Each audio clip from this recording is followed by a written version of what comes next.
dia a todos, todas. É uma honra para mim estar aqui falando de um assunto que, na verdade, me apaixona há pelo menos 20 anos, quando eu voltei do doutorado fora do Brasil, para virar professor aqui da UFRJ, Universidade Federal do Rio de Janeiro. Eu vou falar um pouco sobre esse tema, e o meu desafio aqui é, todos mais ou menos da mesma geração, né? O desafio é mostrar a importância e a urgência da gente agregar a nossa experiência a esse processo de transformação que o mundo está vivendo. Então, é fundamental entender que mundo é esse que a gente está vivendo.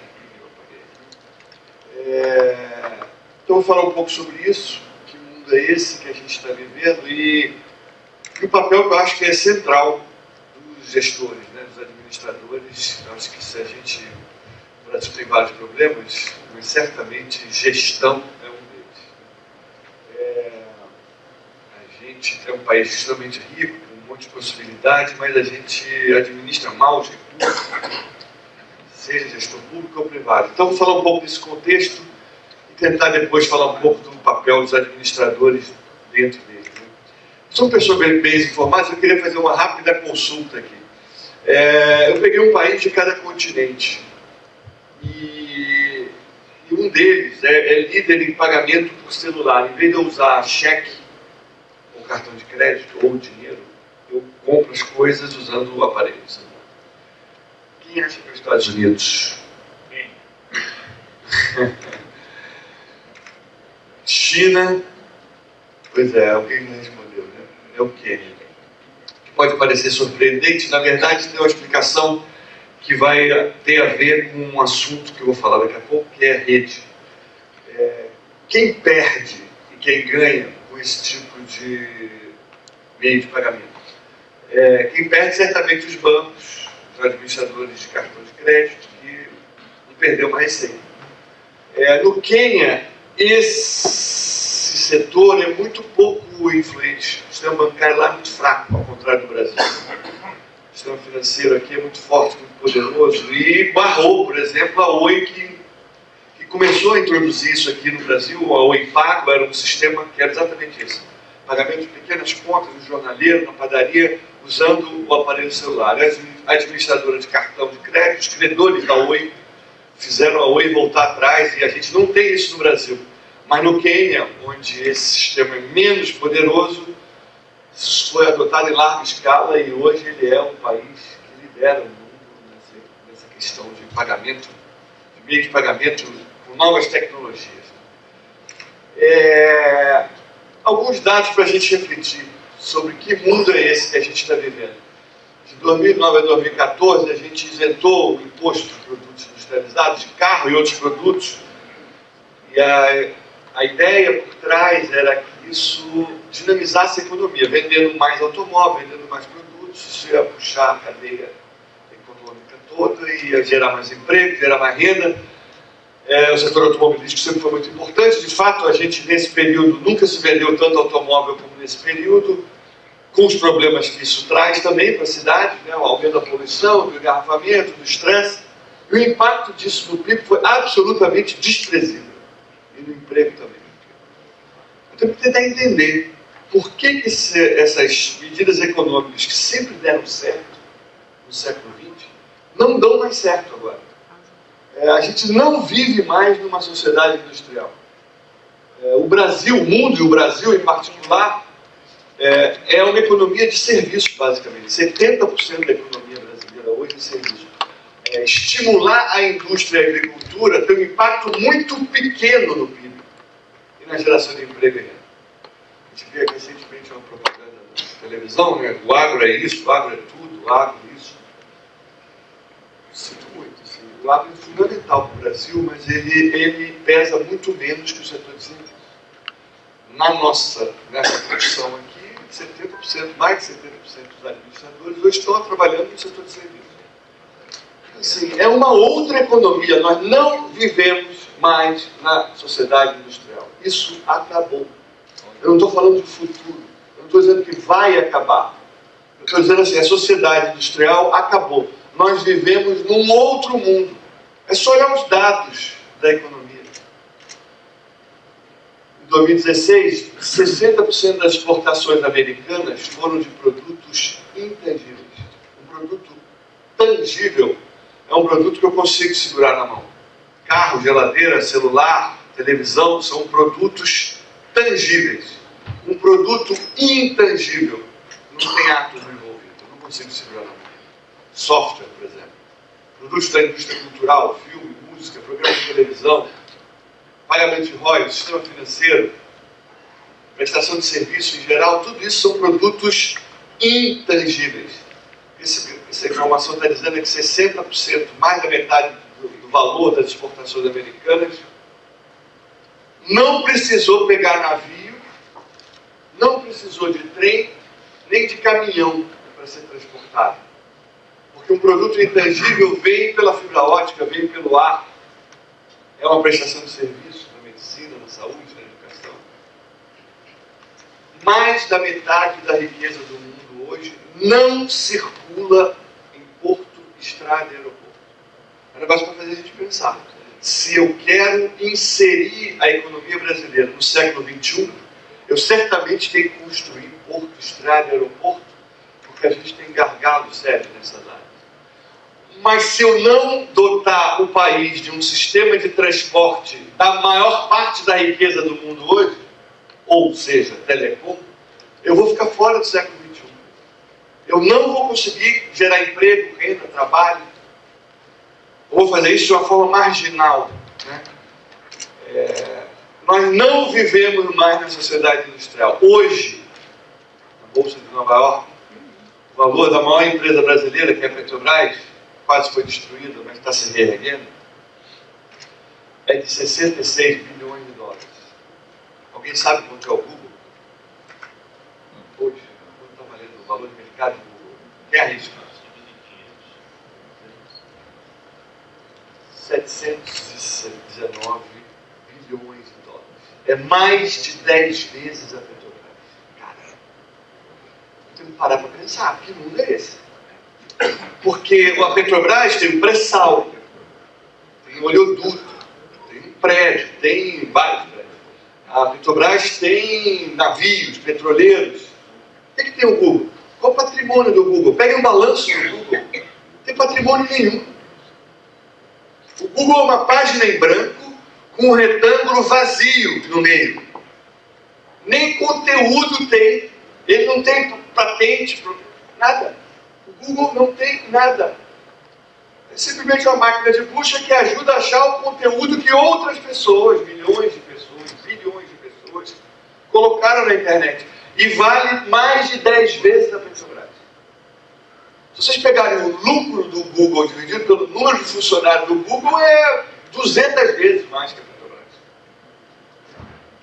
É uma outra realidade econômica. E eu vou passar adiante, depois eu volto aqui. Olha, eu não peguei nem o século passado. Em 2016, das 6 maiores empresas do mundo, só uma é de petróleo. 5 são tecnológicas. A Apple, o Google, a Microsoft, a Amazon e o Facebook. Das 6 maiores empresas do mundo, 5 são de tecnologia e uma de petróleo.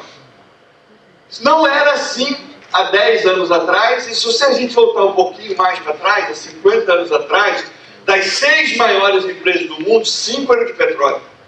Que levou o Rockefeller a dizer aquela famosa frase dele: o segundo melhor negócio do mundo é uma empresa de petróleo mal administrada, e o melhor negócio do mundo é uma empresa de petróleo bem administrada.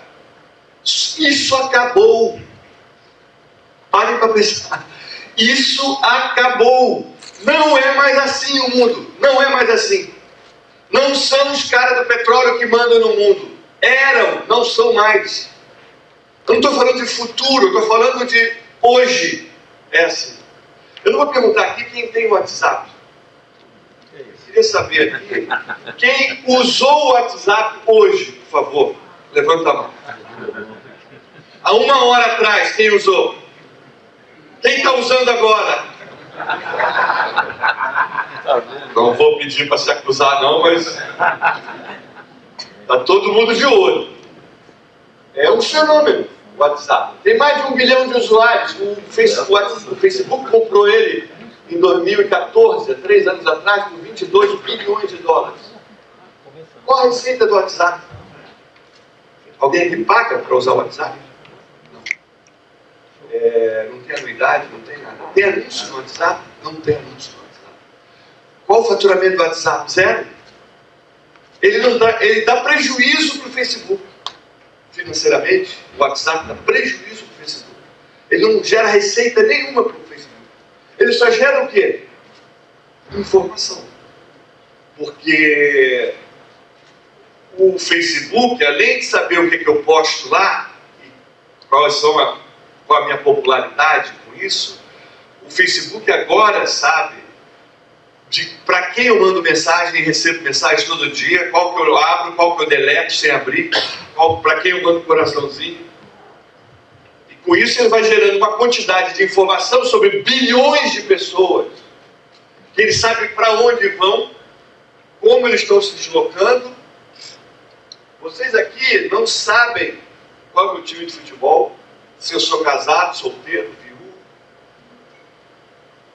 qual é a minha opção sexual. Não sabe nada disso, mas o Google sabe. Se eu vou viajar, para onde que eu vou, quando que eu vou, com quem eu vou, com quem eu falo. Caramba, não quero assustar ninguém, mas só de estar, mesmo com o GPS desligado, se a polícia tiver um mandato de busca aprovado por um juiz, um de nós vai ser preso aqui, se tiver algum. E vão achar a gente aqui. As pessoas hoje sabem tudo. Então, assim, é um fenômeno que a gente tem que entender e tem um forte impacto no nosso trabalho e na economia, né? Nós não vivemos mais nessa sociedade industrial, nós vivemos na sociedade do conhecimento, se transformou no principal fator de produção. Fator de produção são aquelas coisas que a gente precisa usar, né? Usa para produzir alguma coisa. Um bem, um serviço.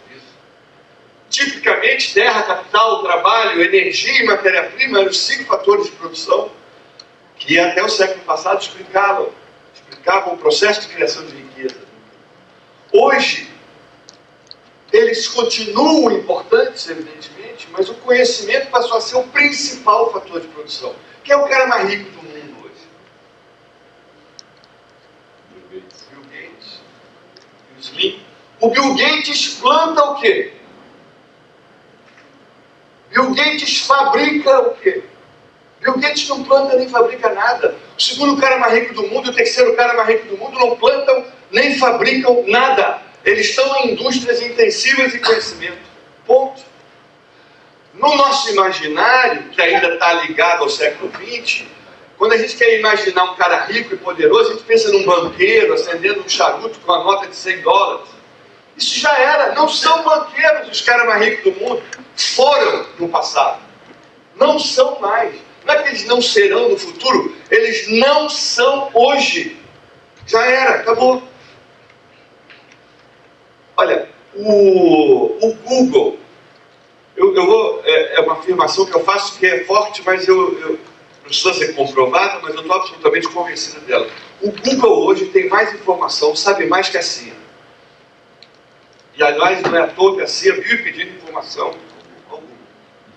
Porque o Google tem contato com 6 bilhões de seres humanos todo dia. Sabe o que eles estão fazendo, por onde que eles vão, o que eles fazem, com quem se comunicam, com quem eles não se comunicam. A CIA não tem essa quantidade de informação que o Google tem. Isso é um problema também. Nós podemos estar perto do Big Brother, só que o Big Brother, o cara que controla todo mundo, não vai ser um Estado ou uma nação, mas podem ser meia dúzia de empresas, que vão ter uma quantidade tão grande de informação sobre todo mundo, que elas podem controlar o mundo. Fazer guerra, acabar com guerra. Então, nós não estamos falando de futuro, nós já vivemos numa sociedade de conhecimento, onde a lógica da economia mudou radicalmente. Se eu compartilhar, e é por isso que eu acho que o pessoal me chama para as palestras, tem um momento da palestra que eu dou uma de Silvio Santos, e eu distribuo o dinheiro. Você está reclamando dele ali? R$2, não dá para o lado de lá? Para equilibrar. se eu compartilhar capital, que é um dos fatores de produção, eu saio daqui mais pobre. Quem compartilha capital, empobrece. Quem compartilha matéria-prima, se a Petrobras compartilhar o petróleo que ela acha com a Venezuela fica mais rica e a Petrobras fica mais pobre.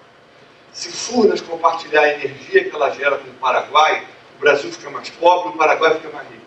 Compartilhar terra, capital, trabalho, energia e matéria-prima empobrece quem compartilha. A melhor estratégia para disputar esse recurso não é o compartilhamento, mas a competição. Se eu não tenho petróleo, eu invado o Iraque, tomo conta daquele petróleo, é todo meu, acabou. A lógica da economia do conhecimento é completamente diferente. O fato de eu compartilhar com vocês tudo que eu sei aqui hoje sobre sociedade de conhecimento não vai me fazer sair mais pobre de conhecimento. Se o doutor Zé Samuel tem uma ideia, e eu tenho uma ideia, e a gente sentar aqui para trocar ideias, eu vou sair com quantas ideias aqui? No mínimo duas. A minha e a dele. Mas, na verdade, eu ouvi a ideia do doutor Samuel, eu vou juntar com a minha e vou criar uma terceira ideia. Eu cheguei aqui com uma ideia, vou sair com 3 ideias. E ele, que é muito mais inteligente que eu, vai ter 3 novas ideias. Olha que loucura. Ao ouvir a minha, ele vai, gostei mais isso, mais aquilo. A gente chegou cada um com uma, eu vou sair com 3 e ele vai sair com 5, porque a gente compartilhou. A lógica da economia do conhecimento não é a mesma da economia industrial. A melhor estratégia para vencer é da colaboração, é do compartilhamento e não da competição. Até porque não dá para ser dono do conhecimento. Quando eu exponho uma ideia, acabou, ela está no mundo, ela cai no mundo e vai embora, e vai embora, e vai embora. Então, não é assim na era industrial. Por isso que eu vou pegar o dinheiro de volta. Essa conversa não funciona na hora que o cara me cobra aluguel.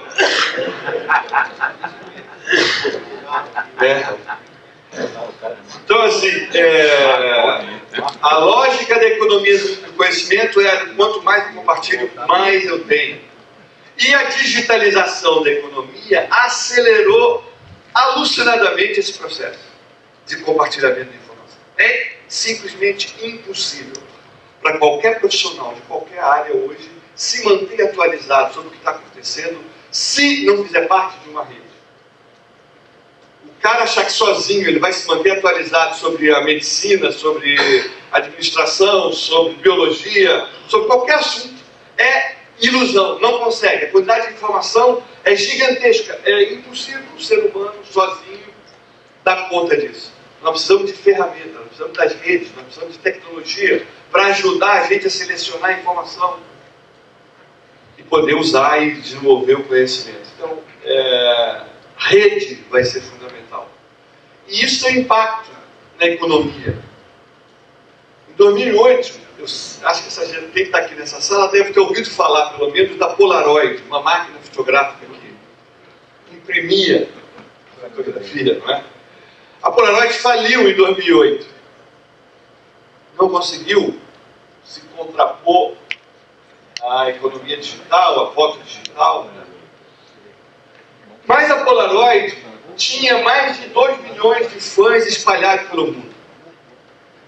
Isso não é nada, a população do planeta é 6 bilhões, 1%, nem isso, da população do mundo. Esses 2 bilhões de fãs da Polaroid, desarticulados, isolados, cada um no seu canto, não tem força nenhuma. Mas eles resolveram se unir numa rede dos fãs da Polaroid mundo afora. E isso fez com que a Polaroid simplesmente voltasse a existir. Essas fãs, os 2 milhões de fãs da Polaroid, resolveram contribuir para sanar as dívidas da Polaroid, reerguer a fábrica. E hoje, se vocês quiserem entrar na internet, aí, vocês podem comprar uma máquina Polaroid, vai chegar pelo correio, caro pra cacete, mas se é um fã da Polaroid, você vai pagar. E 2 milhões de fãs só isolados, cada um no seu canto, não tem força nenhuma, mas 2 milhões de fãs da Polaroid articulados numa rede reergueram a empresa. E ela hoje existe, está aí. Porque essas pessoas resolveram se unir. E hoje é fácil. Antigamente, para se reunir uma rede, cara, tinha que se encontrar fisicamente. Era complicado. Como é que você vai reunir 2 milhões de fãs? Imagina, sem internet, sem WhatsApp. Como é que você reúne 2 milhões de fãs e combinam de fazer alguma coisa junto? É impossível. Mandar carta para todo mundo, é isso. Agora facilitou, é barato, é de graça, praticamente. Então, assim, quem vai vencer nessa nova sociedade aí do conhecimento, como sempre, vão ser os mais competitivos. Isso continua valendo. A questão é que a competitividade mudou. A forma de ser competitivo mudou. O competitivo era o cara que tinha acesso ao petróleo. Esse cara dominava o mundo. Hoje, o cara que domina o mundo não é o cara que controla o petróleo, nem o dinheiro. É o cara que controla o conhecimento, a informação e está articulado em rede. Se a gente não se articular em rede, se a gente não tecer ligações entre as pessoas, se a nossa sociedade for desgarçada, nós não vamos entrar no século XXI. Nós não vamos ser um país importante. Então, isso está impactando tudo. Eu tenho assinatura de jornal. Está aqui até. Trouxe um caderno, um segundo caderno para papel, tá vendo? Eu sou professor lá da UFRJ, de engenharia, e desde 2007 eu faço uma pesquisa com os meus estudantes, 20, 21 anos, para saber o que eles fazem, como eles usam o tempo deles. Quanto tempo eles passam estudando por semana, se deslocando no transporte, se divertindo, fazendo o quê? Se eles leem jornal, se vão ao cinema, se leem um livro, etc, etc, etc. Até 2010, o percentual de estudantes de engenharia da UFRJ que lia jornal de papel pelo menos 10 minutos por semana era de 10%. A partir de 2010, o percentual de alunos, de estudantes de engenharia da UFRJ de 20 e 21 anos que lê jornal de papel é zero. Zero. Há 7 anos seguidos. Não pego nenhum aluno na engenharia da UFRJ que leia 5 minutos que seja de jornal de papel por semana. Não leio. Acabou. Mas são super bem informados na internet. Fiz um trabalho com a Infoglobo, que edita o jornal o Globo, e aí eu falei, olha só, é a impressão minha, ou a idade média do assinante do Globo está aumentando. Então, como é que você sabe? Se os caras que assinam o Globo são gente como eu, e não está entrando ninguém de 20 anos assinando o jornal, de 25 anos assinando o jornal, o que está acontecendo com os assinantes do Globo? Só fazem envelhecer. O que vai acontecer com o Globo daqui a... espero daqui a muitos anos, dependendo de mim. Mas assim, vai acabar. Não precisa ser vidente. Vai acabar o jornal de papel. Só questão de tempo, enquanto nós estamos vivos. Lendo jornal, assinando jornal, recebendo jornal. Porque essa nova geração não lê mais jornal de papel. Ponto. É bom ou ruim, é um dado da realidade que você tem que fazer, lidar com ele. O digital vai chegar no livro também. É mais lento. Eu estou aqui, ó, trouxe um papel e está aqui, ó, livro. Eu adoro folhear, adoro entrar na livraria, mas essa garotada não lê mais livro de papel. Então, assim, qual a maior rede hoteleira de hospedagem hoje do mundo? Pois é. É o Airbnb. Que não é dono de nenhum imóvel. A maior rede de hospedagem do mundo, patrimônio dela, zero. A maior rede de hospedagem do mundo não é proprietária de nenhum imóvel. Isso é um fenômeno. E como é que eu vou competir com esses caras? É difícil. Muito difícil. A maior rede de transporte privado do mundo chama-se Uber, que não é dona de nenhum carro. Cada um é dono do seu carro. Isso tem consequências. Os taxistas podem espernear, mas vai acabar. Pense no seguinte, semana passada eu estava conversando com um amigo meu, filho dele. Alguém aqui tem algum filho, ou sobrinho, ou neto, enfim, que tem 1 ano de idade? Quem? Um filho, né? Quem é? Pai de mãe. Neto. Bernardo tem quanto tempo? Quantos anos? Bernardo. É o neto dele.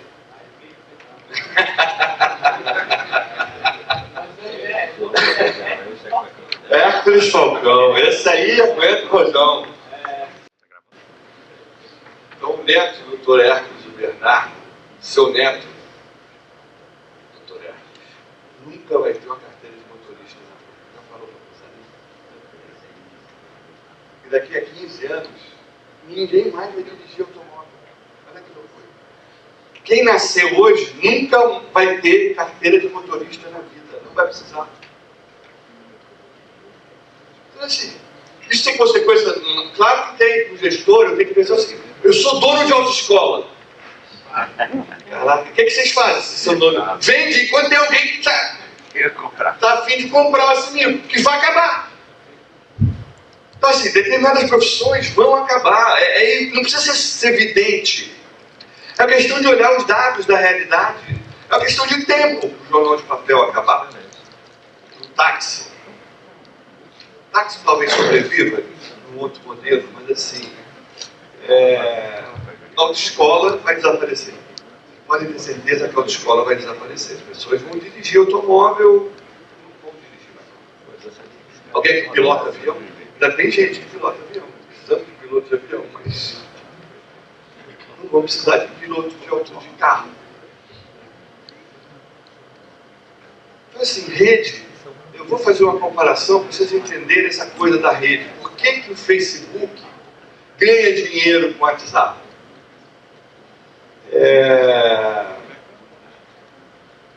Vou fazer um rápido desvio pela política, que é um assunto que nos interessa a todos, e volto, mas vocês vão entender. Vamos supor que o Dr. Sidney, o Dr. Sidney é meu amigo, um grande amigo. E o Dr. Sidney resolveu me doar uma cobertura no Guarujá. E vocês não têm nada a ver com isso. Isso é uma relação minha com ele. Ele tem uma cobertura no Guarujá, me doou, e eu tenho uma cobertura no Guarujá. O doutor Roberto resolveu me dar um sítio. Sítio. Se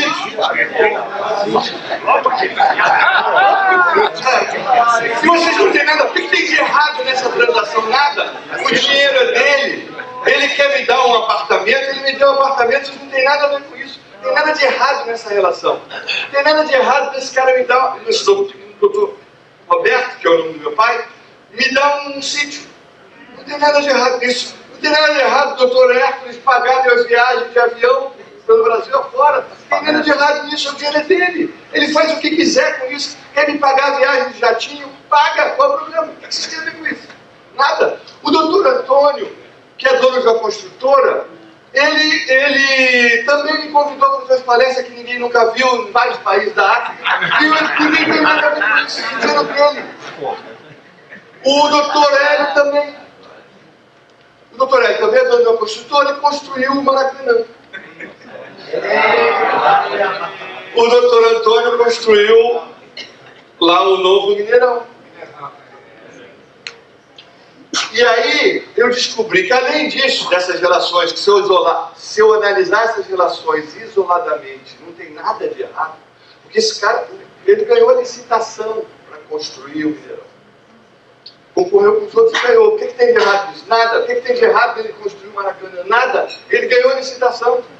Olhando essas relações todas isoladamente, não tem nada de errado. Na hora que eu penso em rede, eu vou descobrir, além de um monte de coincidências, eu vou descobrir que esses caras falavam entre si pelo WhatsApp e combinavam: olha, o Maracanã é meu, o Mineirão é meu, a arena lá de Manaus é de não sei quem. Cara, esses caras estão articulados todos em rede. Isso é uma quadrilha organizada para assaltar o dinheiro público. Se eu não pensar em rede, eu não consigo entender o que está acontecendo. O que a Polícia Federal fez na Lava Jato foi isso.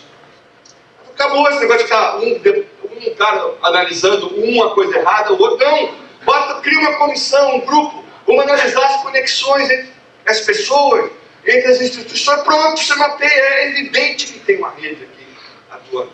O PowerPoint do Dallagnol, que muita gente gozou, ele é totalmente verdadeiro. Existe uma rede montada para assaltar o dinheiro público no Brasil. Se eu não pensar em rede, eu não entendo por que o Facebook pagou 22 milhões pelo WhatsApp. Só faz sentido isso porque ele, juntando as informações que ele tem no Facebook com as informações do WhatsApp, ele tem um instrumento poderoso para alavancar produtos, serviços, ganhar muito dinheiro. Se ele ficasse só com as informações do Facebook, era muito pouco. Não dava para competir com o Google. Então, assim, rede é fundamental para a gente entender o mundo que a gente está vivendo. Eu fui num evento há um ano atrás, em Paris, onde o presidente da Mercedes-Benz foi nesse evento para anunciar isso aqui, ó, que a Mercedes-Benz não é mais fabricante de automóvel. A Mercedes-Benz agora é o gerenciador do deslocamento de seus clientes. E aí ele vai personalizar isso. Se um cliente como eu precisa fazer exercício, ele vai dizer, olha, você tem que ir agora para tal coisa, melhor maneira de ir é andar 10 minutos, depois pedalar de bicicleta, depois não sei o quê. Não precisa nem pegar automóvel. Ele vai querer levar em conta a especificidade de cada um.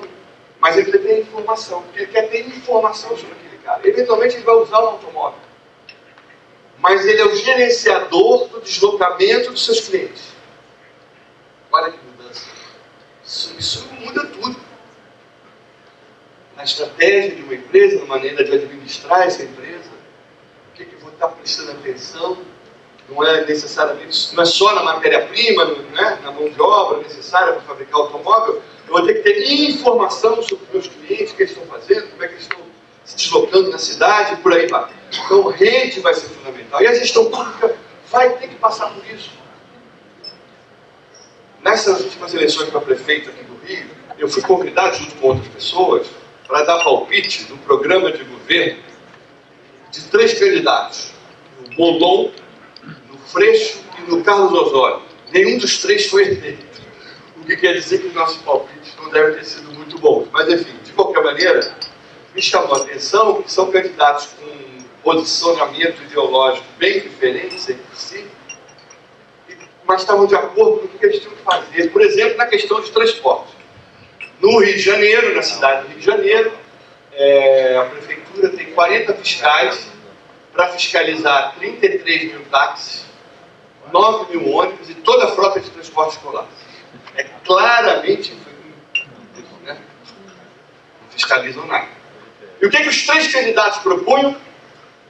Concurso público para contratar mais não sei quantos mil fiscais para poder dar conta dessa multidão aqui.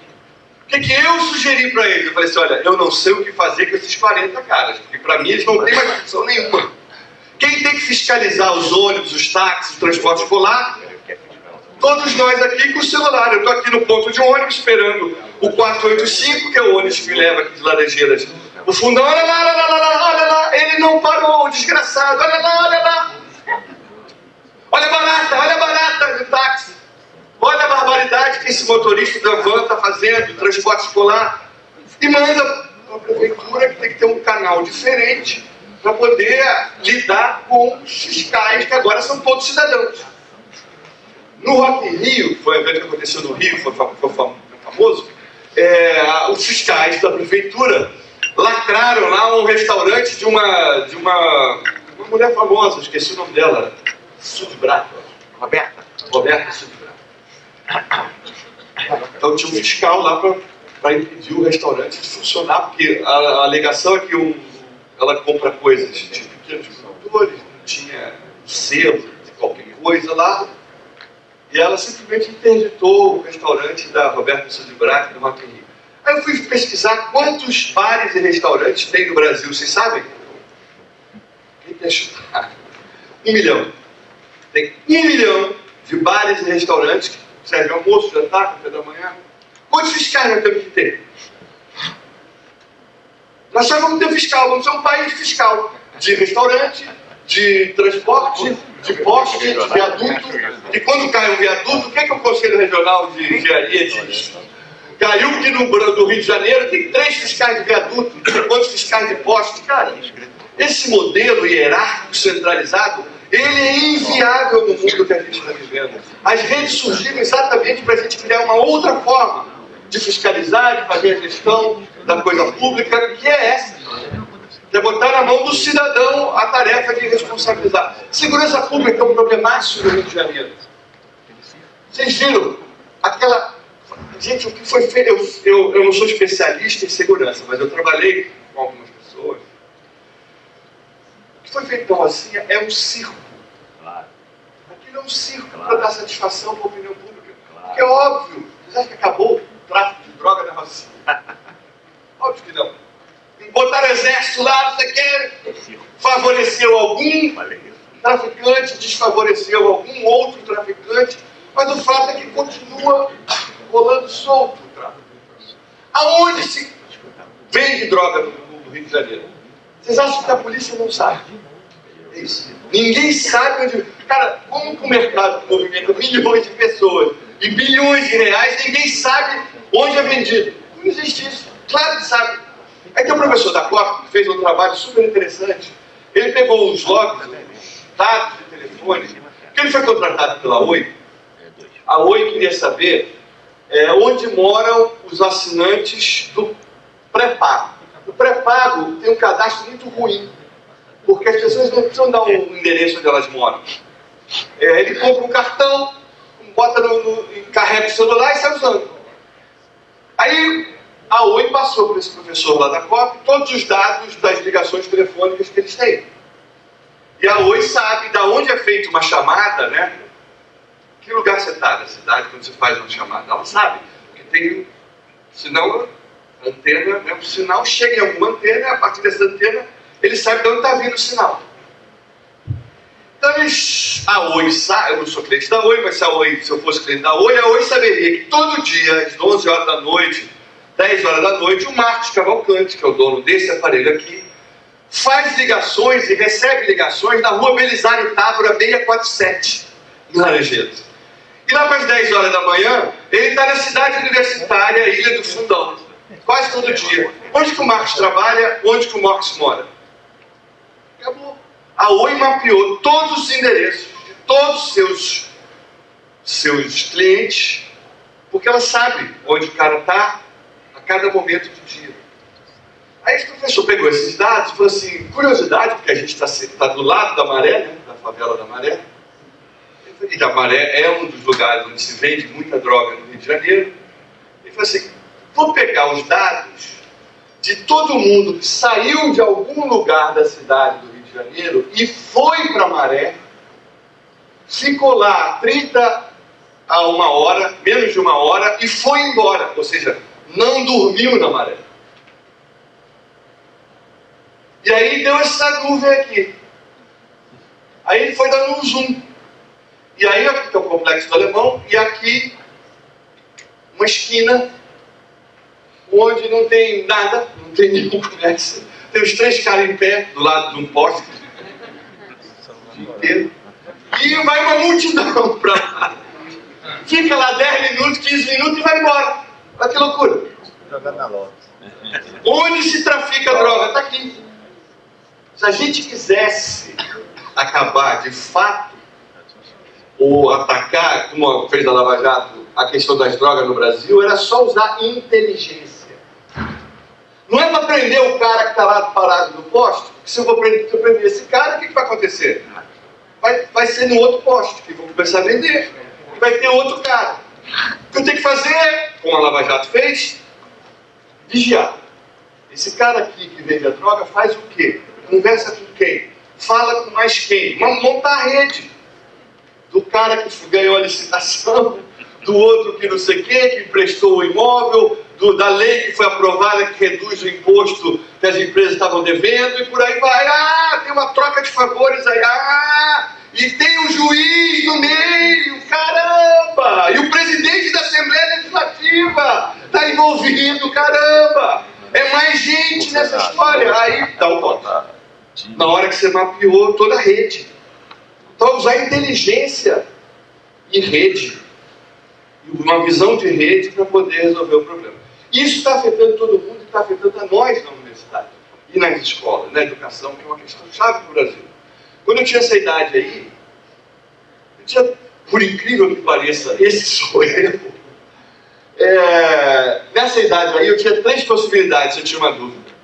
Eu podia perguntar para o professor, eu podia perguntar para o meu pai ou para minha mãe, ou consultar a Barça. não é? Ou uma enciclopédia qualquer. Era assim que a gente tem uma dúvida. Se vocês têm uma dúvida hoje, vocês perguntam para quem? Vocês entenderam por que ele vale 700 bilhões de dólares? Quando 6 bilhões de seres humanos têm alguma dúvida hoje, eles não perguntam mais para o professor, não perguntam mais para o pai, nem vão consultar a enciclopédia. Vão direto no Google. Quais são os afluentes da margem direita do Rio São Francisco? Você sabe? Ninguém aqui nessa sala sabe, gente. Todo mundo fez vestibular. Mas ninguém sabe essas coisas. Não tem que saber mesmo. Aí tem uma professora finlandesa que diz essa frase genial. Se o professor faz uma pergunta cuja resposta está no Google, a pergunta está errada, é inútil essa pergunta que eu fiz. Ela é absolutamente inútil. Porque a gente vai ter internet em tudo quanto é lugar. E eu vou poder saber os afluentes da margem direita do Rio de São Francisco em qualquer lugar que eu tiver, em qualquer momento. Por que eu acho isso? Que vai ter internet para todo mundo em tudo quanto é lugar? Porque se vocês pensarem no modelo de negócio daquelas 5 grandes empresas que eu falei aqui, que hoje são as 5 maiores do mundo. Microsoft, Google. Como é que você compra um produto há 15 anos atrás, ou há 10 anos atrás, você comprava um produto da Microsoft, e aí vinha um disquete ou um CD para você instalar no seu computador o Word, o PowerPoint, o Java. Hoje, como é que você faz? Só faz baixando. Não tem CD nem disquete. Se você não tiver acesso à internet, você não compra um produto da Microsoft, nem usa. Se você não tiver acesso à internet, o Google acabou. Se você não tiver acesso à internet, a Apple acabou. Se você não tiver acesso à internet, a Amazon acaba. Minha conclusão, vai ter internet. Vai ter para todo mundo, porque as 5 maiores empresas do mundo hoje, o modelo de negócio dela depende disso, de que a internet vai estar disponível para todo mundo em tudo quanto é lugar. Ah, que o Google, é muito legal o Google, ele está botando agora uns balões com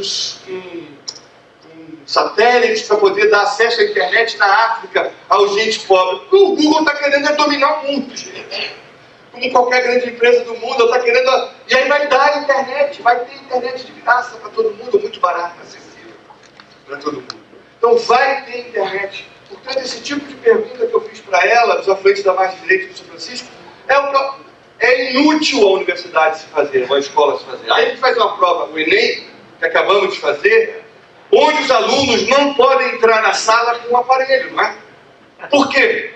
Se os caras entrarem com o celular na prova do Enem, tira 10. Ele vai saber todas as respostas. Ou seja, é uma prova inútil.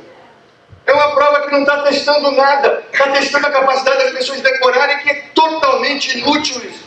Eu tinha que estar testando a capacidade das pessoas raciocinarem, das pessoas conseguirem formar uma frase, das pessoas conseguirem vender uma ideia, conseguir, né, se articular. Isso é que faz a diferença. Não o acesso à informação. Na nossa geração, o acesso à informação era chave. Quem não tinha universidade, quem não estava fora do mercado de trabalho. Hoje não. O cara não precisa entrar na universidade para se formar em informática. Eu conheço vários garotos de 20 anos de idade que estão ganhando uma fortuna em empresas de tecnologia e não fizeram faculdade nenhuma. E agora? Eu digo o quê? Para minha filha. Que ela tem que fazer essa faculdade mesmo? Tem mesmo? Sério? Aí diz, essa geração não tem capacidade mais de se concentrar. Não é verdade. A minha filha fica 10 horas seguidas jogando lá o joguinho dela, não para nem para almoçar. Então ela tem capacidade de concentração. Ela não tem saco de assistir umas aulas chatas na escola. A crise da escola, não respeito mais o professor. É claro, a aula é um saco, gente. Aquela aula é uma perda de tempo, o aluno sabe disso. Eu tenho uma amiga, com a filha de 15 anos hoje, mas ela foi minha namorada. Não a filha, né? A mãe da filha foi minha namorada. E quando eu a conheci, ela tinha, a Laura, que era filha dela, tinha 13 anos de idade. A Laura é um gênio, eu não tenho nada a ver com isso, porque eu não sou pai. A Laura é um gênio, essa menina é um gênio. E aí ela tinha uma prova de português, ela estuda na escola britânica, uma escola bilíngue aqui no Rio de Janeiro, muito boa. E aí tinha uma prova de literatura portuguesa e ela tinha que ler um livro, Lucila, do Zé de Alencar, uma menina de 13 anos. E aí a mãe chegou em casa, a Luciana chegou em casa, tinha comprado o livro para ela ler e o livro estava lá, intocado, né, no final do dia. E a Laura na internet, claro. E aí, Laura, não é possível você ter a prova amanhã, você tinha que ler um livro, você não leu ainda, você tinha que estudar. Como é que você... Mãe, eu estou estudando. Como você está estudando se o livro está fechado aqui? Aí a filha mais velha, que já fazia isso também, disse, deve estar lendo o resumo do livro na internet. Não estou, não, disse a Laura. Estou vendo o vídeo. Que é melhor ainda, 10 minutos de vídeo. Com todas as perguntas que o professor ia fazer no dia seguinte sobre o livro do Senhor. A menina tirou 10. E não leu o livro. Aí você diz, é um absurdo, devia ter lido. O ser humano é assim. Nós somos assim, gostamos de otimizar nosso tempo. Se a gente percebe que fazendo desse jeito ela vai tirar 10, cara, o objetivo não é esse, ela passou na prova. O errado é a professora, que dá perguntas cujas respostas estão no Google. Para isso a escola não tem mais papel. A nossa escola era uma escola, era um lugar onde a gente ia receber informação. A gente sentava lá, o professor escrevia no quadro, olha só, até hoje é assim. Ele escreve no quadro e a gente copiava no caderno o que ele botava no quadro. A gente passava 4 horas por dia copiando no caderno que o professor escrevia no quadro. Estavam recebendo informação. Hoje o cara tem tudo isso na mão dele, literalmente. De graça, e a hora que ele quiser, de um jeito muito mais interessante que ficar ouvindo um professor falando, com vídeos, com imagem, com não sei o quê. Então a escola tem que ser um outro espaço para outra coisa, não o local onde eu vou ter acesso à informação. Porque o local onde eu tenho acesso à informação hoje é em todo lugar. Então a escola tem que ser um outro espaço de encontros, de debate, de diversidade. Eu vou aprender a ser cidadão, eu vou aprender um monte de coisa, a conviver com a diferença. Mas não é mais o lugar onde a gente deve ir levar informação. Então nós não estamos vivendo uma era de mudança, nós estamos mudando de era. Nós já estamos com os 2 pés na sociedade de conhecimento, mas a nossa cabeça ainda continua funcionando como se a gente vivesse na era industrial. Não dá certo. Nós temos que mudar isso.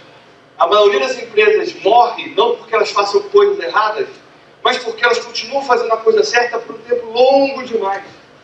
Meu pai, quando eu tinha 6 anos de idade, ele comprou a enciclopédia básica. Ele queria fazer a coisa certa para mim. Ele estava querendo me ajudar a estudar. A minha mãe, quando eu entrei na faculdade, aos 17 anos, 18 anos, na UFRJ, para fazer matemática, a minha mãe matriculou num curso de datilografia, porque ela queria que eu fosse funcionário público. E todos os funcionários públicos, antigamente, tinham que passar por uma prova de datilografia. Alguém aqui está pensando em matricular neto ou filho numa prova de um curso de datilografia? Ou em comprar a enciclopédia básica? Era fazer a coisa certa, não é mais. A gente, sempre foi assim, mas agora a gente está num mundo diferente. O que muda e o que não muda? Claro que alguém muda tudo. Alguns valores permanecem, sobretudo os valores, mas assim, é um outro mundo e a gente... Os mais competitivos vão ser os que tiverem as melhores redes. Não sei quantos milhões de administradores do Brasil desarticulados não têm força nenhuma. Não sei quantos milhões de administradores articulados em todo mundo, com rede, com internet, cara, sai de baixo. Sai de baixo. Tem um cara que estuda isso, ciência das redes, Big Data. E ele fala essa frase que é muito forte. Eu demorei muito a concordar com ela. A topologia da rede, eu vou explicar isso, determina o que você pode ou não fazer.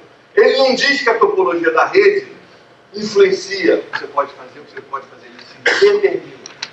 Se você não tiver a estrutura, a rede certa, você não consegue fazer ou não fazer determinadas coisas. Então, vou dar um exemplo. O que é topologia? A topologia tem a ver com nós e links, né? Uma rede. Mas esses links podem ser, por exemplo, unidirecionais. O Chico Buarque, que eu continuo gostando das músicas dele, apesar de achar que ele está falando coisa que eu não concordo, o Chico Buarque faz parte da minha rede. Mas ele não sabe disso. Quer dizer, o link entre eu e o Chico Buarque é só eu prestando atenção nas músicas que ele faz. Não tem volta. O link entre eu e o Chico Buarque é unidirecional. Então, a direção, o sentido do link entre as pessoas na rede importa. Isso tem a ver com a topologia também. A arquitetura, a quantidade de links e nós que estão conectados. Tem a ver com a intensidade dessa conexão. Intensidade é diferente de frequência, que é outra característica da topologia. Frequência é o número de vezes que eu me comunico no WhatsApp, por exemplo. Eu tenho um grupo lá de colegas da faculdade que todo dia, 6 horas da manhã, começa: bom dia, bom dia, bom dia, bom dia, bom dia, vem 50 bom dia. É um saco. Eu falo todo dia com eles, teoricamente, se eu medir os dados. Por exemplo, você vai estar em contato todo dia com esse cara, mas esses caras, cara, não tem um link muito forte entre eu e eles. A frequência é grande, mas a intensidade da conexão não é importante. Então, topologia analisa tudo isso. A ciência da gente quer entender esse fenômeno que a gente está vivendo aqui, não vou me alongar aqui. O que ele diz é que isso daí, entender essa topologia, é fundamental para entender que se eu quero fazer alguma coisa ou impedir alguma coisa de acontecer, eu tenho que entender a topologia da rede. Então, vou pegar um exemplo. O ser humano, nós somos uma rede de sistemas. Circulatório, ósseo, né? Neurônios, sangue. Isso pode ser entendido, visto como uma rede. Né? A topologia da rede do ser humano determina que um ser humano de 1 mês de idade não anda. Você pode fazer o exercício que quiser dentro desse 1 mês. Não tem estrutura óssea, não tem sinapse suficiente no cérebro, não tem ainda musculatura que permite um ser humano de 1 mês de idade sair andando. A topologia da rede do cavalo é completamente diferente. Quanto tempo um cavalo demora para andar? 10 minutos. A égua para o cavalo e em 10 minutos ele está de pé andando para tudo quanto é lado. Imagina se fosse assim com o ser humano. Nasceu a criança e ela sai correndo pelo hospital lá fora. E o médico atrás, a confusão que é assim. Nós não estamos preparados para isso. A topologia da rede do ser humano determina que o ser humano só vai andar com 1 ano, ou, enfim, depende de cada um, mas não, certamente não em 1 mês ou 2 meses de idade. E a topologia da rede do cavalo determina que o cavalo fique em pé em 10 minutos e nunca mais deita, nem para deitar, nem para dormir. O cavalo fica em pé o resto da vida, dorme em pé. Então, isso aqui é fundamental para entender, porque se eu quero acabar com a corrupção no Brasil, eu certamente tenho que prender todos eles. E o Rio de Janeiro, essa reunião festeja o fato de todos os governadores... Falta uma. Faltou atual. A Bené. Ah, é Bené. É verdade. Mas também está envolvido. Estão presos todos 5 dos 6 conselheiros do Tribunal de Contas do Estado estão presos. E todos os presidentes da Assembleia Legislativa do século XXI estão na cadeia hoje. Paulo Melo, Pisciani e o Sérgio Cabral. Todos os presidentes. É uma, por isso o juiz aqui é uma metáfora. Geral, é tudo. Assim, tem que prender esse cara, mas o que levou a topologia? Que rede levou esse cara? Até o processo de campanha eleitoral no Brasil é caríssimo. O cara para se eleger precisa gastar uma fortuna. Reparem, na França não é assim. Eu morei 5 anos na França. A França não é uma democracia. Ninguém vai dizer que a França não é uma democracia. Claro que é muito mais consolidada que a nossa. Na França não tem horário eleitoral gratuito para partido, na TV e no rádio. Simplesmente não fala. Na TV e no rádio. Não tem. Esse negócio todo dia, 8h30, aparece lá partido falando, não existe na França. Não tem campanha eleitoral de rua, não pode distribuir panfleto, não pode ter carro de som, não pode ter cara andando na rua distribuindo papelzinho. A prefeitura coloca em determinadas praças da cidade um mural para cada partido e o cara pode botar um cartaz ali. Pô. As reuniões têm que ser em clubes, em casa das pessoas. Não tem campanha, não pode gastar dinheiro em campanha eleitoral. É ponto, acabou. Se a gente fizesse isso aqui, muda a topologia da rede. Só por isso que o Macron foi eleito. Porque ele não tem máquina partidária. Ele não estava dentro das estruturas dos partidos que comandam o Brasil. Nós não vamos ter isso aqui em 2018. Vai ter que ser alguém com máquina partidária ou não eleito. Porque a topologia da rede aqui não permite. Porque ela obriga, ela diz que o cara que tem mais dinheiro vai ganhar a eleição. Vai comprar cabo eleitoral, vai botar mais panfleto na rua, vai botar cartaz, vai ter mais programa de televisão mais bonito.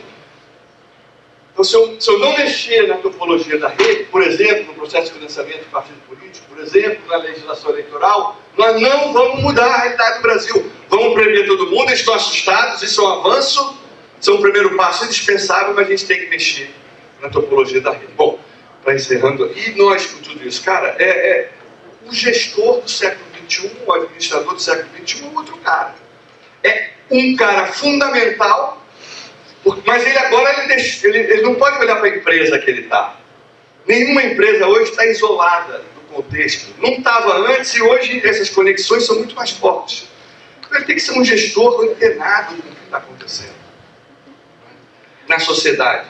Tem que repensar os processos, a maneira como se organiza uma empresa, como eu dei o exemplo da prefeitura. Não dá para achar que vai ter que ser fiscal. Eu tenho que ter um outro processo, onde eu envolvo os cidadãos, onde eu crie canais para eles participarem, mas tem que dar resultado. Não adianta o cara também dizer que o 485 não parou no ponto e não tem... Como é que eu lido se milhões de pessoas começarem a falar? Mandarem mensagem, dizer que está errado. Que processos eu crio para atender esse cidadão? Como é que eu envolvo ele por um lado e como é que eu atendo ele, levando em conta uma estrutura que não pode ser inchada, como a gente tem hoje no serviço público no Brasil, claramente inchado, é um absurdo. Um diploma na UFRJ, eu vou dar um pequeno exemplo, porque eu não quero me alongar aqui, vocês são muito mais criativos e inteligentes do que eu. Mas se vocês se formarem na UFRJ, o diploma de vocês não sai antes de 6 meses. Pode demorar 1 ano. Agora, a gente pensa o seguinte, a COP, onde eu trabalho, a COP se orgulha, inclusive, com razão, de ser parceira da Petrobras no desenvolvimento da tecnologia que permite a Petrobras hoje tirar petróleo a 6, 7, 8 mil metros de profundidade.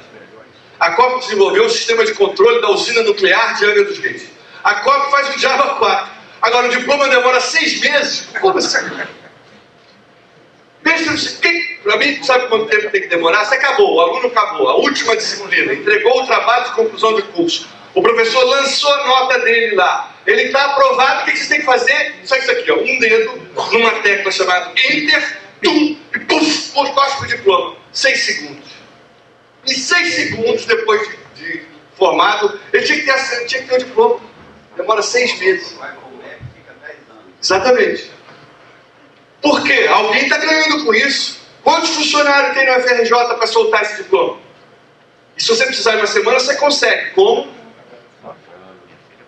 Eu diria da tropa de elite, se você quer sorrir, tem que me fazer sorrir. Então, assim, você vai ter que enfrentar essa burocracia universitária, esse corporativismo dos professores, dos funcionários da universidade, que não querem perder esse privilégio que eles têm. Porque tem 70 caras na reitoria hoje cuidando da divisão de diploma.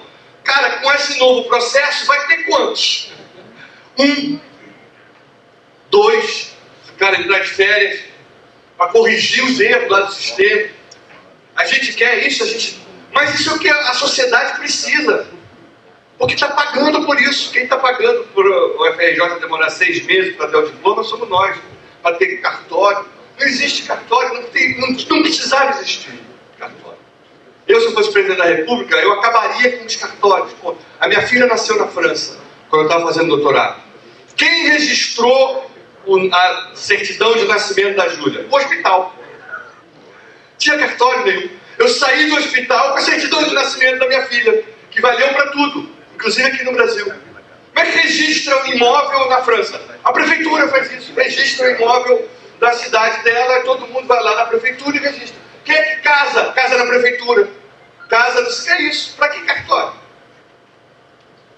A minha filha nasceu na França e eu tinha direito a ter o auxílio lá do INSS francês. Aí eu peguei eu tinha que levar a certidão de nascimento dela no local lá para registrar ela como uma pessoa que nasceu na França para poder receber o benefício. Eu fui no lugar e esqueci a certidão que eu recebi do hospital. Eu cheguei lá e falei, cara, esqueci a certidão. Não tem problema. Pegou uma folha de papel em branco e me fez escrever lá assim, eu, Marcos Couto Bezerra Cavalcante, declaro que a minha filha Júlia Borges Cavalcante nasceu no Hospital Baudeloque de Paris em 7 de março de 1993. E solicito aqui sua inclusão no serviço social lá do INSS da França. Eu assinei, datei e entreguei. E quando é que eu trago a certidão? Posso mandar pelo correio? Não precisa mandar mais nada. O seu pressuposto é que o senhor está falando a verdade. Se o senhor estiver mentindo, eu devo lhe informar que o senhor vai ser preso e vai pagar uma multa de não sei quanto, O senhor quer entregar essa folha? Eu quero. O que eu estou falando aí é verdade, acabou. A declaração do cidadão bastou como prova de que a minha filha tinha nascido. E ela passou a receber, eu passei a receber dinheiro do governo. Olha que loucura. É papel de mostrar que eu falsifiquei, que eu inventei, que a Júlia não existe, o cidadão é inocente até prova em contrário. Ponto final. Cabe ao Estado dizer, provar que ele está mentindo. Se ele disse e assinou que fez, que aquilo equivale, que eu... Batida policial, pois não, identidade. Eu sou o doutor Hélio Tito Simões de Arruda, meu CPF é tal, tal, tal, minha identidade é tal. Mas cadê o papel? Eu estou lhe dizendo que eu sou esse cara.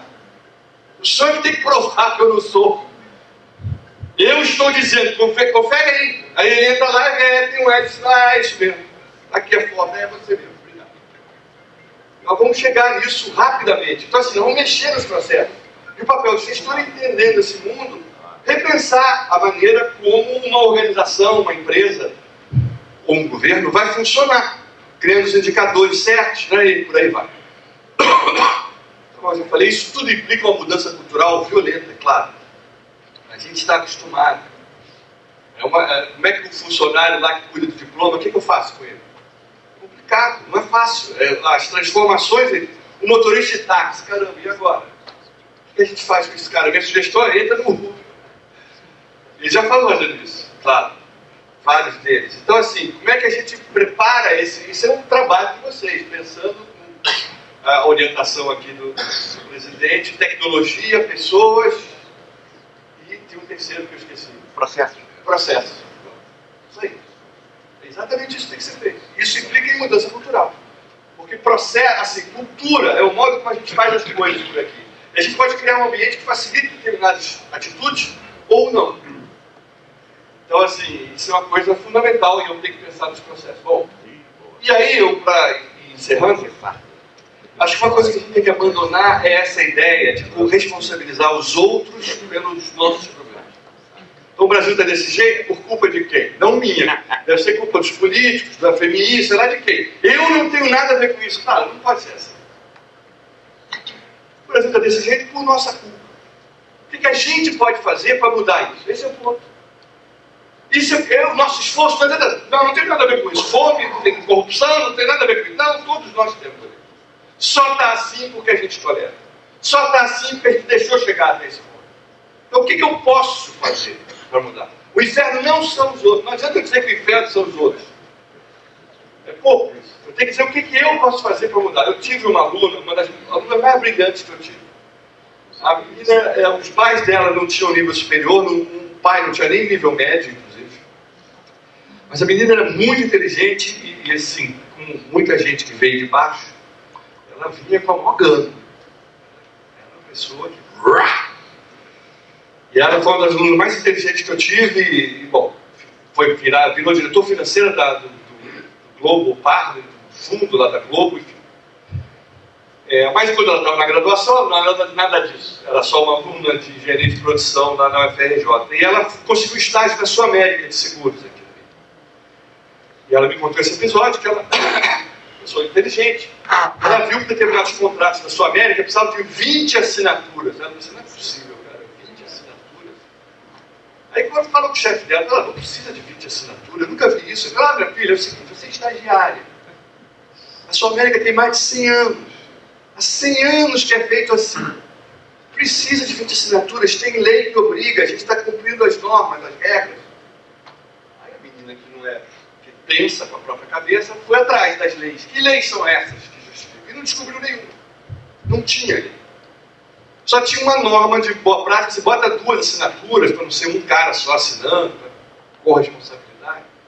E voltou e falou para o chefe, não pesquisei, não tem lei nenhuma, 20 assinaturas não precisa, custa tempo para cada um desses. Olha o tempo que isso demora até que 20 pessoas assinem. O cliente está lá esperando, já podia estar pagando, a Sul América já podia estar recebendo dinheiro. Nós estamos perdendo dinheiro com isso. O cliente está sendo mal atendido por causa das 20 assinaturas. Não se justifica, não tem lei. Olha só, ponha-se no seu lugar. Você é uma estagiária, a Sul América faz isso, sempre foi assim. Você não tem... Olha, chega, já te falei, chega. Para, vai, manda que eu... Manda... Não é que manda agora, pode, obedece, tem prejuízo. Recolha-se a sua insignificância e não me perturba mais, você vai sair daqui. A menina não sossegou. Ela fez um estudo financeiro quanto que a sua médica estava perdendo, da insatisfação do cliente, quanto tempo demorava, e que vis-a-vis, se fossem 2 assinaturas, o tempo que você ganhar, o dinheiro que você gerar para a sua médica, a satisfação aumentada do cliente, etc, etc, etc. Escreveu um relatório, 10 páginas. Um belo dia, sexta-feira, ela veio no refeitório da empresa, o diretor financeiro da empresa. Se encheu de coragem, foi abordar o cara na mesa. Ele estava almoçando. O senhor não conhece, sou estagiário. Contou rapidamente, fiz um estudo, está aqui o estudo, me desculpe de perturbar o seu almoço, mas por favor, dê uma olhadinha. Meu chefe, não sei o que, vai embora, correndo. Suando. Segunda-feira, ela chega na empresa, tem um bilhetinho assim, passar no departamento pessoal. Bem que o cara me avisou. Aí chegou lá, a diretora, a gerente lá do RH, estava falando, traga esses documentos, porque a partir de hoje está sendo contratada para ser assessora do diretor. Ele falou que é gente desse tipo que ele quer aqui na sua mente. A gente pensa, que questiona as regras, a fundamenta, não é só porque dizer que é contra, não, diga o que tem que ser feito, mostra o caminho, justifica, argumenta, porque é isso que eu preciso. Agora, reparem, esse final não podia não ter sido feliz, ela podia de fato ter sido demitida, mas enquanto profissional, qual é o seu papel? Não é se conformar e aceitar isso, porque você está embotando a sua capacidade de se desenvolver intelectualmente, de se desenvolver profissionalmente. Então, o seu papel enquanto profissional é questionar, sim, e apresentar argumentos, apresentar fundamentação. É isso que as empresas vão precisar. Então, assim, dizer que a culpa é dos outros não adianta. O que eu posso fazer? Ela foi lá e mostrou o que ela podia fazer. Outro exemplo que eu gosto muito tem uma lista que quem quiser participar dessa lista, hoje tem mais de 5 mil pessoas, ex-alunos, pessoas que participaram de palestras, que querem se manter informados sobre esses assuntos que a gente está falando aqui. Só me mandar um e-mail, eu incluo nessa lista que hoje tem 5 mil pessoas. E todo dia de manhã, quando eu abro meus e-mails, tem pelo menos 10 mensagens dessa galera. Dizendo o quê? Professor, olha que artigo interessante. Olha que vídeo legal. Olha esse evento que vai ter. Olha esse livro que foi lançado. Com isso, 5 mil pessoas mutuamente se atualizam sobre tudo o que está acontecendo naquele domínio específico do conhecimento. Imagine uma rede desse tipo, todos os administradores compartilhando entre si todas as informações, as regulações. É um potencial gigantesco de fazer com que cada um se torne muito melhor ainda do que já é, porque juntos vocês vão ter mais condição de discutir coisas. Bom, um belo dia, em 2007, eu recebo um e-mail de uma pessoa dizendo assim: professor, você viu que essa escola, o CIEP, é um Centro Integrado de Educação Pública, aqui no Rio é assim, a escola pública estadual. E esse CIEP, um Trajano de Moraes, ficou em primeiro lugar no ENEB, Exame Nacional de Ensino Básico. Falei, caramba, não sei nem onde fica Trajano de Moraes, que é um município do Rio de Janeiro, que tem 15 mil habitantes, perto de Friburgo, que é uma cidade mais conhecida aqui no estado. Me informei mais, achei essa foto dos professores na frente do CIEP, não está muito nítida, mas são os diretores, professores da escola. Liguei para esse cara, descobri o telefone dele, falei, cara, eu quero entender o que está acontecendo nessa tua escola. Porque eu lembro, eu vi que eles tinham feito obras, a escola estava funcionando, que é uma maravilha, fisicamente, inclusive, e os alunos, eles tinham ficado em primeiro lugar no ENEB. Um lugar que eu nunca tinha ouvido falar, que era Trajano de Moraes. Falei, queria entender o que está acontecendo aí. O que vocês estão fazendo na gestão dessa escola para ela dar esse resultado fantástico? Ele falou assim, por exemplo, eu queria saber como é que você conseguiu convencer o governador e o prefeito a reformar a escola. Ele disse, professor, nós não conseguimos um centavo, nem do prefeito, nem do vereador, nem do governador, nem do médico. O que eu fiz foi reunir os pais dos alunos no auditório da escola. Eu falei assim, vem cá, o senhor é o dono da loja de material de construção aqui de Trajano de Moraes, quantos sacos de cimento o senhor pode doar para a gente construir o muro da sua escola? E a senhora, que é mãe de um aluno aqui da escola e a dona do bar, quantas tintas, latas de tinta a senhora vai poder comprar para a gente poder pintar a escola? E o senhor, que é pedreiro, o senhor não pode vir aqui nos ajudar a fazer o muro? Porque o senhor sabe, esse pedreiro, no dia que estava lá, o filho dele, o pai viu o filho olhando para ele com um olho de orgulho, porque naquele momento, o pai dele, que é pedreiro, estava sendo o professor da professora. A professora estava ajudando lá a fazer o muro, E o pedreiro dizendo assim, não, professor, agora só tem que botar um pouquinho mais de brita. Isso, mexe mais, bota água aí.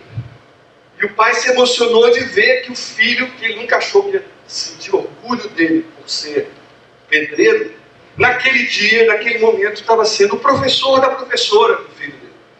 Então assim, ele envolveu a comunidade, os caras envolveram a comunidade na manutenção da escola.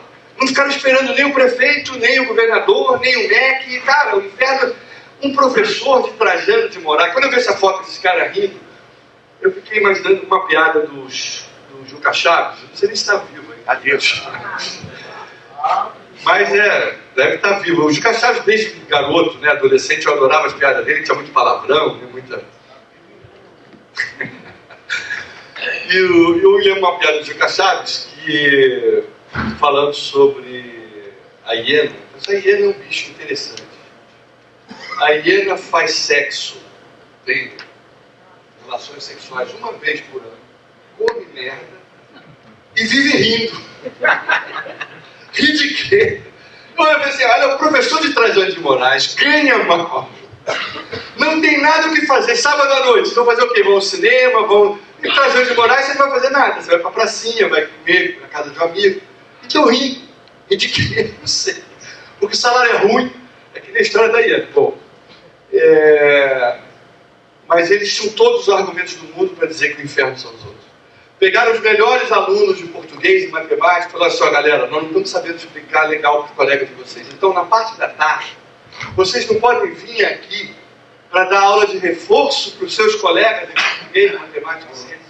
E os melhores alunos de português, matemática e ciência ficaram muito melhores ainda, porque ao ensinar aos colegas, se aprimoraram. Eu garanto a vocês que é verdade. As pessoas acham que o professor ensina, o professor aprende muito quando está dando aula. E os piores alunos melhoraram muito, porque agora tem um cara que sabia explicar para eles, na linguagem dele, que jogava bola junto. Então, assim, esses caras deram exemplo, eles tinham todos os argumentos do mundo para dizer que o inferno são os outros. O professor ganha mal, é mal remunerado, é uma profissão não reconhecida, os pais não se interessam pela educação dos seus filhos, os filhos não se interessam em se educar, os governantes do CNE, o inferno são os governantes, os pais, os alunos, o inferno são os outros. Eles podiam dizer isso e a gente ia ter que reconhecer que é verdade, que a educação é muito maltratada no Brasil. Mas eles resolveram a luta. O que eu posso fazer para mudar essa situação? Então, isso é o que eu sempre digo para os meus alunos e eu digo aqui também porque não adianta essa história de a gente ficar culpando os outros. O que a gente pode fazer para transformar? Então, para encerrar esse pensamento aqui de um filósofo, um guru da administração, depois eu digo quem é. Sentir primeiro, pensar depois. A gente está num mundo com muita tecnologia, cada vez mais tecnologia, a gente tem que usá-la no nosso benefício. Mas a gente não deve perder a sensibilidade. A minha mãe, há 5 anos atrás, ela teve tontura, caiu no chão, eu levei ela na emergência, ela já chegou no médico se autodiagnosticando como labirintite.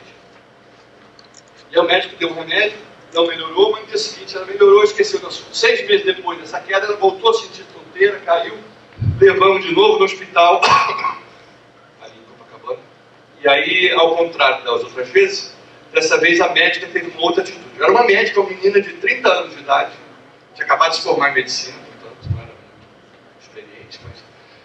Então tinha uma sala de atendimento lá da emergência, e aí o funcionamento era o seguinte: o médico chegava ali na porta e dizia, Dona Tal, aí a Dona Tal, ele se virava, ia para o consultório dele, e a pessoa, o paciente, ia atrás. Ela veio essa médica, na porta, falou, Dona Gilda, que é minha mãe, e eu me levantei junto com a minha mãe, e caminhamos em direção à médica, que ao contrário das outras, não saiu. Ficou parada na porta, olhando a minha mãe, esperando ela chegar. Esse detalhe vai ser importante que eu vou contar em seguida. Fomos para o consultório dela, ela ficou conversando com a minha mãe muito tempo, 30 minutos, 40 minutos, sei lá, perguntando várias coisas. Minha mãe disse que estava com labirintite, eu falei, tá bom. Mas aí começou a conversar, lá pelo meio da conversa, eu falei assim, para ajudar a impressão minha, a senhora não gosta de beber água. Eu falei assim, eu não gosto, eu detesto água, a água tem um gosto ruim. Eu falei, que gosto de beber? Minha mãe não bebia água. Pois é, porque a senhora não tem labirintite. Aliás, eu percebi isso vendo a senhora caminhar. Ela estava ali observando a minha mãe. E pelo modo da minha mãe caminhar, eu falei, essa não tem labirintite. a senhora tem é hipotensão postural. Sabe o que é isso, em resumo? A senhora não bebe água e a senhora está desidratada, a pressão está lá embaixo. Quando a senhora tenta se levantar de manhã da cama, fica tonta e cai. E isso é muito comum em pessoas idosas. A partir de 60, 70 anos, os sensores que o corpo tem para avisar que está faltando comida, que está faltando água, param de funcionar. O idoso não sente sede. E ao contrário do que pensa, ele está precisando de muita água. Só que o sensor parou de se comunicar com o cérebro. Então, todo idoso tem que se forçar a beber água para não ficar desidratado. Porque a senhora tem a desidratação. O que a senhora tem que fazer é beber água. Eu me passou a beber água, nunca mais. Então, essa é a sensibilidade da médica. Ela não fez nenhum exame, não usou tecnologia, mas isso se desenvolve. Se você não desenvolver sua percepção sobre o outro, sobre as pessoas. Mesma coisa comigo, quando eu tinha 23 anos, eu senti muito mal no trabalho. Eu trabalhava no corretor, ele estava enjoado. Eu liguei para o único médico que eu conhecia, era o meu pediatra, que eu não via há muitos anos, o doutor Pedro Souber. Liguei para o doutor Pedro, falei, doutor Pedro, vem aqui. Aí fui lá no consultório, eu botei, cara, eu caminhei 3 passos em direção ao doutor Pedro. Você tem hepatite, Marcos? Como assim? Não tem, não, tem hepatite. Vamos fazer exames aqui, como você está com hepatite? Sensibilidade. Sentir primeiro, pensar depois. Perdoar primeiro, julguem depois. Perdoem primeiro. Um escritor americano entrou no metrô de Nova York, conta esse episódio. Ele viu as crianças correndo, 3 crianças para cima e para baixo, dentro do vagão. O pai não estava nem aí, olhando lá para fora, indiferente. As crianças quase derrubaram uma velhinha. Até que esse cara não aguentou, sentou do lado do pai e falou assim, olha só, o senhor não está vendo seus filhos, não? Essa correria dentro do vagão, eles podem se machucar numa freada do metrô. Quase derrubaram uma senhora aqui dentro do vagão. O senhor não bota limite dos seus filhos? O senhor não está vendo o que está acontecendo? Eu disse, olha, não estou vendo.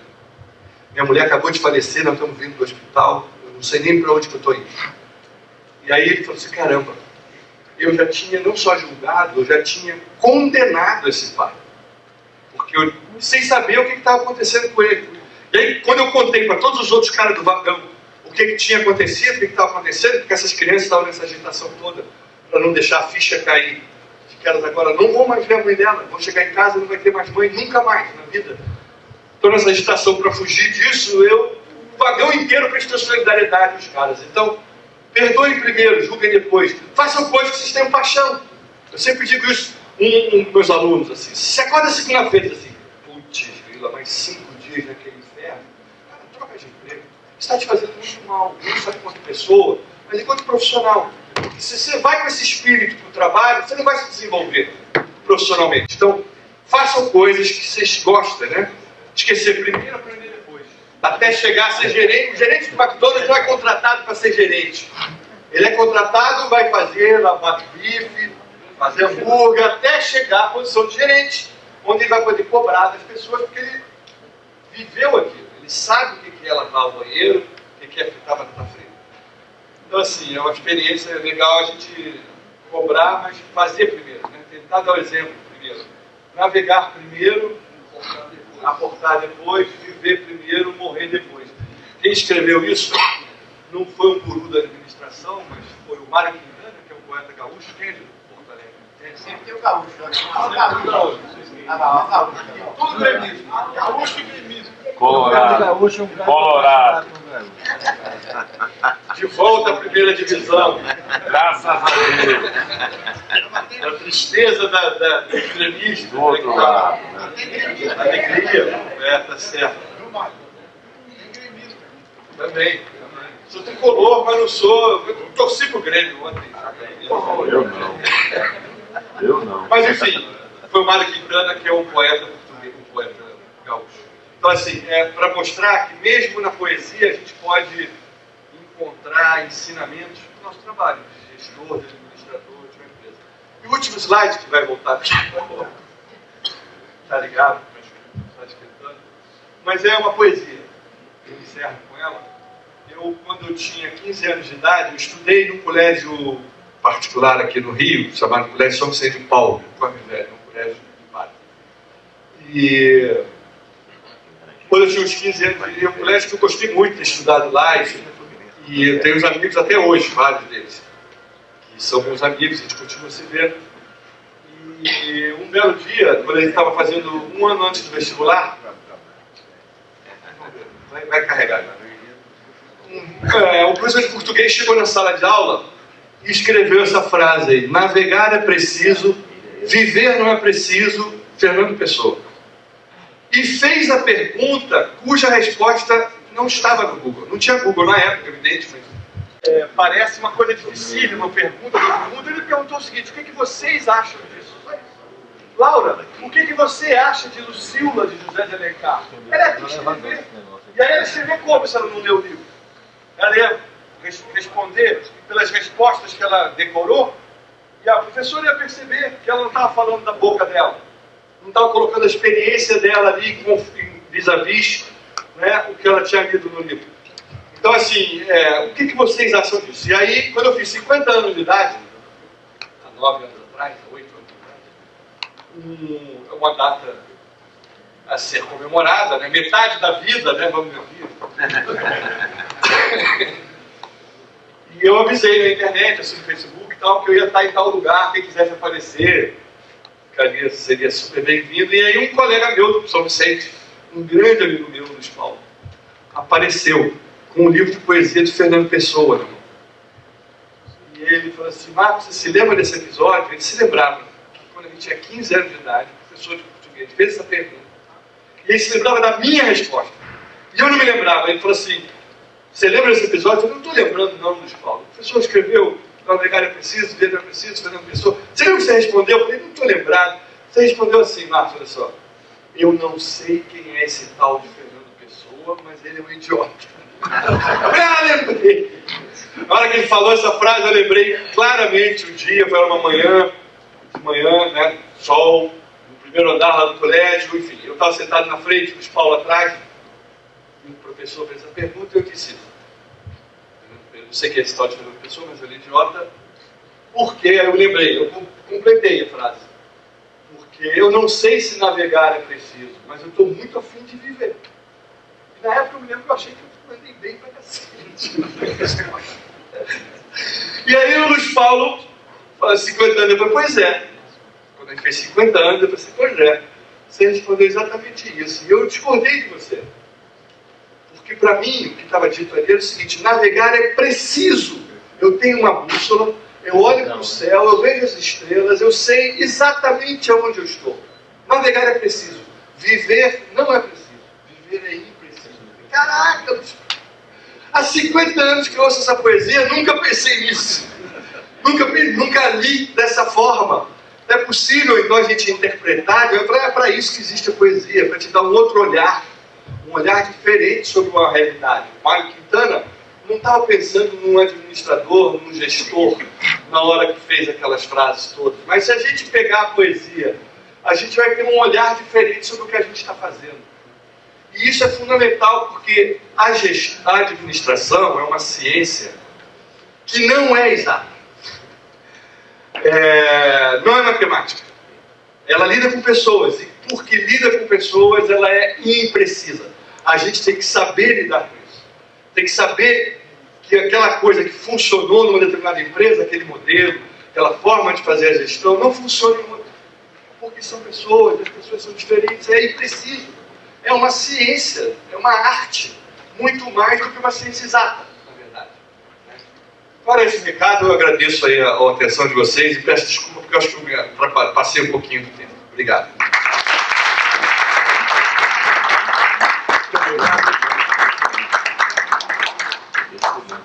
Alô? Não? Já está isso. Pode compartilhar. Eu não sei se algum colega gostaria de fazer perguntas ao professor Marcos Cavalcante. Está sem som aqui, mas dá para ouvir.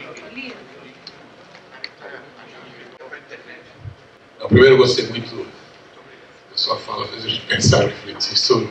Mas você colocou em determinado momento que os fatores de produção deram capital de trabalho. E você colocou como quarto fator, vai, assim, o conhecimento. Eu usava isso há algum tempo atrás, lá no começo, quando eu comecei a profissão, o quarto fator, a administração, dizendo que se eu tiver terra, capital, trabalho, não somente isso, e se não houver a conjugação disso, o quarto fator, que seria a administração. Como é que eu conciliou a administração com o conhecimento? Eu acho que sim. Como eu falei, eu acho que se eu tivesse que apontar um problema no Brasil, claro que tem vários, né? Educação, eu acho que é a administração. A gestão é uma arte, né, como eu falei aqui, que a gente exercita mal ainda no Brasil, sobretudo a gestão pública, né? Mas não só, as empresas privadas também. Então, eu acho que sim, faz sentido. Eu acho que assim, e é uma atividade intensiva em conhecimento, né? A gestão, você precisa de informação, mas é a capacidade do administrador, né, do gestor, de tomar uma decisão, de sugerir uma. Então, acho que sim, é uma atividade intensiva em conhecimento. Eu nunca tinha pensado desse ponto de vista, então acho que faz sentido. É porque o conhecimento, se pensar como um fator de produção, acho que a gestão é uma das desdobramentos do conhecimento, eu diria, né? A capacidade de gestão de alguém. A própria gestão do conhecimento, né, professor? Exatamente, a gestão do conhecimento, que a gente tem um MBA que é esse, gestão do conhecimento, que a gente chama de gestão na era do conhecimento. Na verdade, é a administração num mundo onde o conhecimento se transforma. Acho que talvez seja a melhor definição, é a gestão das organizações públicas e privadas numa era onde o conhecimento se transformou num fator de produção mais importante. Mas eu concordo, assim, é essencial mesmo. Mais alguma questão, meus colegas? Professor, muito obrigado por esse momento. Assim, O senhor colocou aí, já tem alguns casos, e a gente já vê hoje como Airbnb, Uber, as escolas e universidades, cursos de inglês. Será que isso também não vai cair nessa mesma vala? Ou seja, a gente vai ter um futuro aí próximo, isso sendo concretizado na realidade? O que você acha? Eu acredito sim. Já existem hoje aparelhinhos que fazem tradução. Ouve um cara falar no Japão, traduz. Então, tá aqui que isso vira uma coisa no meu óculos aqui, que eu acredito nisso. Sim. Eu não sei quanto tempo, essa questão da tradução não é simples. Meu doutorado foi em inteligência artificial, em 1988. E era sobre isso, inteligência artificial, e uma das promessas na época, há 40 anos atrás, 50 anos, 40 anos atrás, era a linguagem natural, a tradução. E a gente até hoje existe, melhorou muito, assim, mas estamos há 40 anos nessa batalha para conseguir tradução, né, fazer uma tradução eficaz. Assim. Mas eu acredito nisso, que o curso de inglês o inglês vai deixar de ser um problema para mim. O que é um problema para as universidades brasileiras. Porque uma das barreiras de entrada hoje para fazer com que a UFRJ, ainda a USP, ainda tenham algum papel na educação dos brasileiros é que pouca gente fala inglês. Porque senão os brasileiros todos já podiam se formando no MIT, em Harvard ou nos Estados Unidos. Então, assim, é uma barreira de entrada para as universidades, a língua, mas que vai cair. E aí um brasileiro vai poder ter um curso sem engenheiro do MIT, sem precisar ir para lá, inclusive.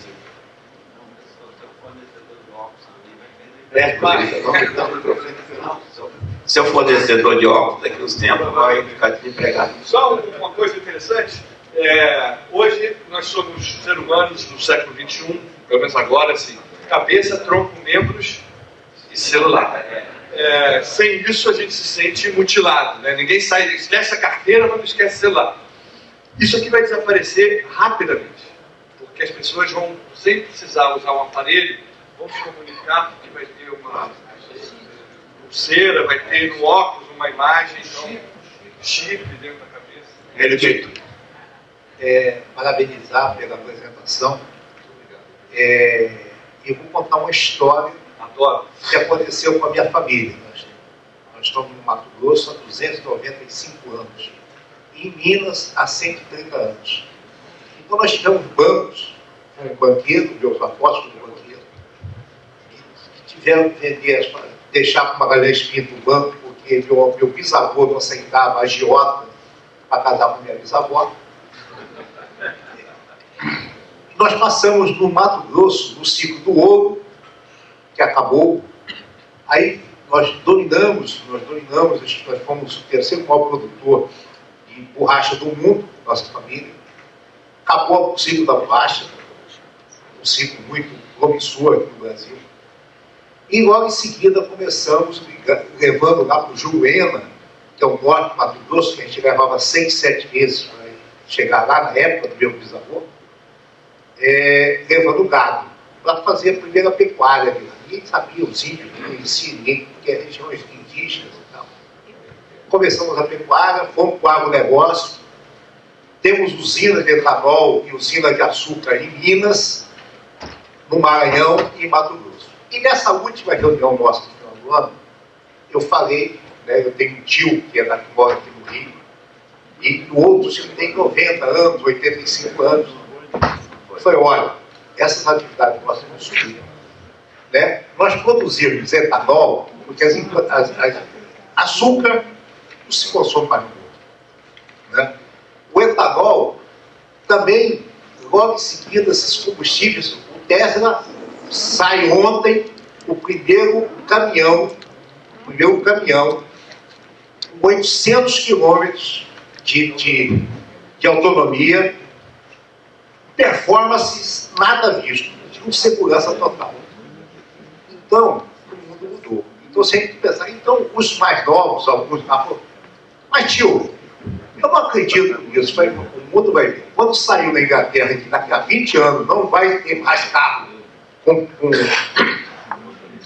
não é com motorista, utilizando combustíveis, né? Mais, então tá certo. Então, se a gente não estiver preparado, principalmente nós, administradores, com esse cenário de um mundo que a gente não sabe qual é, mas que vai mudar muito, nós não teremos sucesso.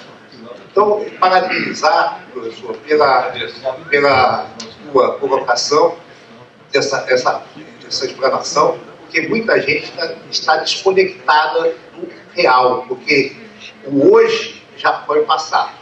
Né? Muito obrigado pela oportunidade de a gente ter compartilhar com a gente essas informações. Eu que agradeço. Bom, mais uma pergunta, Eustáquio, e vamos ter que encerrar, infelizmente. Rapidamente. Obrigado pela oportunidade.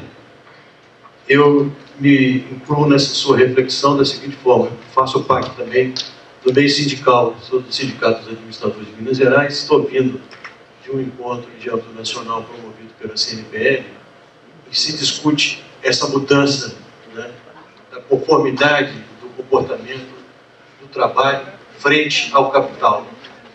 Então eu cheguei à seguinte conclusão e estou me elaborando, me preparando para isso.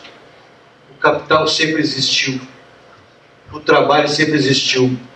Nós nos fragmentamos, representando os sindicatos de administradores, os engenheiros, enfim, do pedreiro, do taxista. Estamos debatendo uma coisa constante, que é o capital. Então o capital falou assim: eu te absorvo dessa minha maneira. Então, assim, se repensar, vai destruir todo esse emaranhado, esse castelo que se construiu de Ministério Público, que vai para fora. Então nós temos que evoluir dessa forma. É o trabalho com o capital e vamos continuar a sociedade existindo. Pelo capital, os bancos são as próximas, estão preocupados com essa história de blockchain, com tecnologia nova. Bitcoin, acho que eles esqueceram de discutir isso, professor. Bitcoin, né? Exatamente. Isso aí. Então, assim, Eles estão falando aí no velho abriu o olho, né? Abriu o olho também. Mas é isso. Isso é uma questão importante. Eu só queria agradecer, mas olha, esqueceram de discutir exatamente a nova economia. Não dá para pensar nos conceitos do século XX e XIX, estamos nós agora no século XXI. O que vai substituir mesmo? Cadê o Bitcoin? Discutiram. Isso liquida essa fatura. Vamos, professor Marcos Cavalcante, quero agradecer a sua presença, a sua palestra, a sua exposição, atendeu plenamente as minhas expectativas e a mais. Helena Salatier falava que a felicidade é quando a realidade supera as expectativas. A sua palestra, a sua exposição foi exatamente aquilo que Salatier falava, que foi acima das minhas expectativas e preencheu plenamente os nossos objetivos, que nós gostaríamos. Muito obrigado. Eu tenho certeza que o professor será convidado em outras oportunidades, em conselhos regionais, em outros eventos, para esta palestra e outras também que o professor rodar o Brasil. Eu gostaria de convidar a nossa administradora e funcionária do Conselho Federal e também coordenadora da Comissão de Projetos Especiais do Conselho Federal, a Juliana, para entregar o diplomazinho, o certificadozinho ao professor. Em nome de todo o nosso trabalho.